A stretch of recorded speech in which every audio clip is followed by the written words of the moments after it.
Yo, what's up everyone? Hope you're all living your best life today. Before we dive into the tutorial, quick heads up. Roblox devs are seriously cracking down on sites that drop free shaders. So, the one I'm about to show you might get taken down any minute. But for now, in 2026, it's still up and running. So, you're good to go. And for everyone worried about getting banned for using shaders, chill, I got you. I've tested this method myself, and it's 100% safe. No bans, no warnings. You're all good. Alright, let's get it. First things first, open up Roblox. Pick the game you want to use shaders on.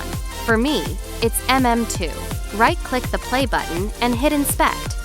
Then open the network tab and refresh the page. Scroll up, right-click the game name, and hit copy and copy all as PowerShell.